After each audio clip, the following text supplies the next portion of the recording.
With the results of her IVF tests imminent, Sami visits author and journalist Theresa Miller. She's someone who understands what it's like to give up a media career and put baby considerations first. Theresa has been one of the lucky ones. For her, IVF worked the very first time. IVF is an expensive business, with the first cycle costing $7,000. Oh, well, that was the day Zoe was born. 2 minutes old, and she's staring me in the eyes, which is fantastic. That is the mother-child bond, Yeah, isn't it? Yeah, Like, that's well, it. That was fantastic. And there's little Sienna, she's the surprise homegrown baby we didn't expect to have.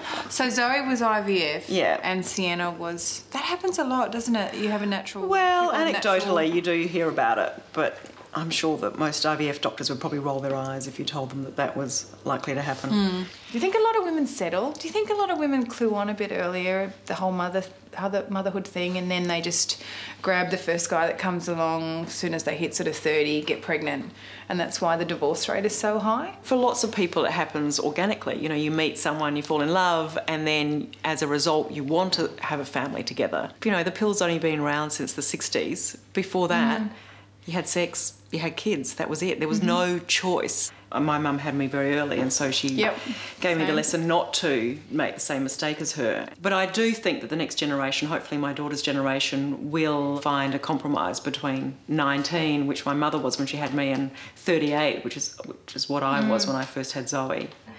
So have you got someone's sperm? I've asked a couple of single friends. They've said no. So I'm thinking sperm donor. What about finding a partner? I've tried. I've looked for 20 years. I'm still looking, you know. Yeah. I mean, I've got a date tonight, but my issue then is still, let's say we hit it off. I need to get pregnant now. This is the first copy of Fertility Road, and I picked this up in Rome a couple of weeks ago. It's a very glossy magazine, you know, it's very... got a bit amazing, of a babe on the front. Oh my God, and it's got really, sorry. Full on...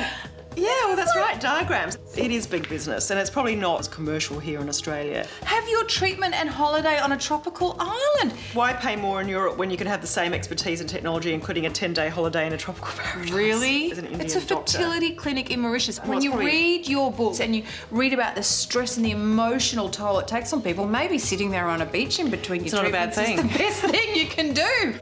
Every month that I don't get pregnant is another month gone that I can't get back. Hey, she looks pretty comfortable there.